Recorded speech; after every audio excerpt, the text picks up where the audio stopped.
Assalamualaikum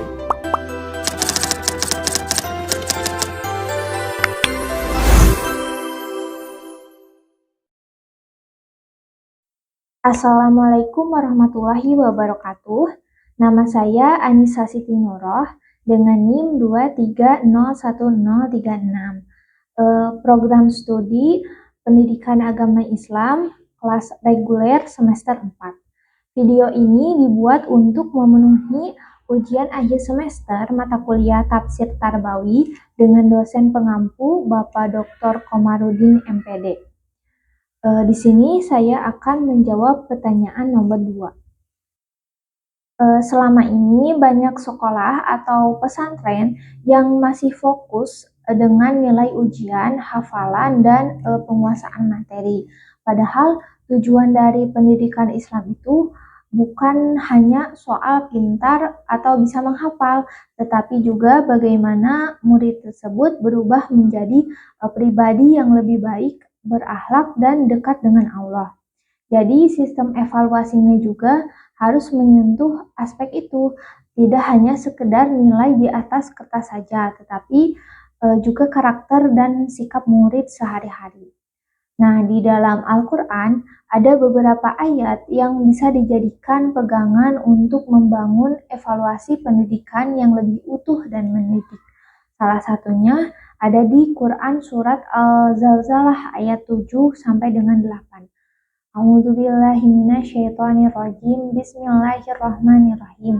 Faman ya'mal misqala dzarratin khairan yarah wa man ya'mal misqala dzarratin syarran yarah. Artinya, barang siapa yang mengerjakan kebaikan seberat zarah pun, niscaya dia akan melihat balasannya. Dan barang siapa mengerjakan kejahatan seberat zarah pun, niscaya dia akan melihat balasannya. Nah, ayat ini menunjukkan bahwa dalam Islam, semua perbuatan sekecil apapun akan dinilai.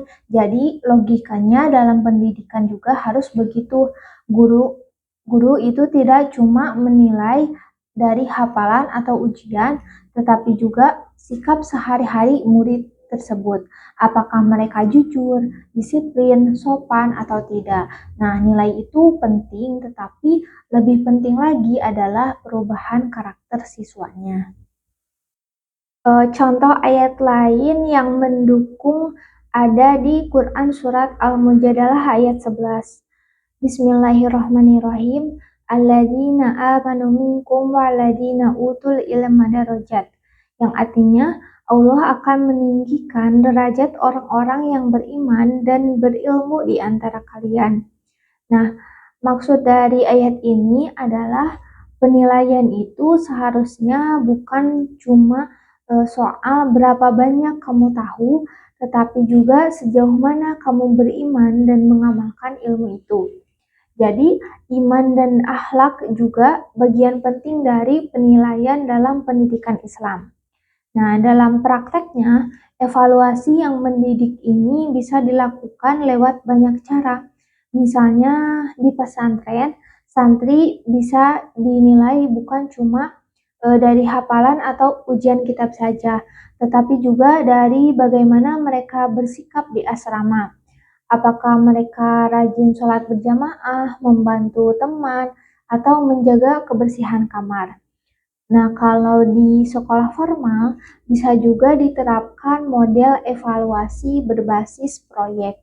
Misalnya, siswa membuat kegiatan sosial seperti membagi sembako atau kampanye anti-bully yang berbasis nilai-nilai Islam.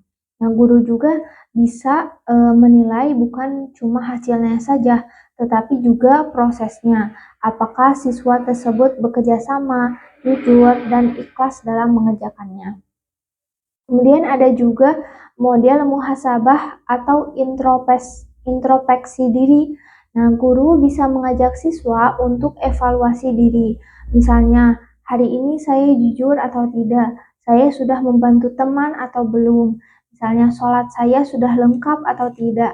Nah, hal yang seperti ini mengajarkan murid untuk sadar dengan sikap dan perilakunya setiap hari. Nah, evaluasi tersebut jadi lebih tarbawi atau artinya mendidik dan membina.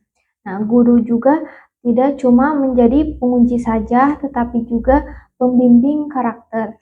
Dan yang penting, orang tua juga diajak terlibat untuk memantau perkembangan anak di rumah. Jadi kerjasama antara sekolah dan keluarga.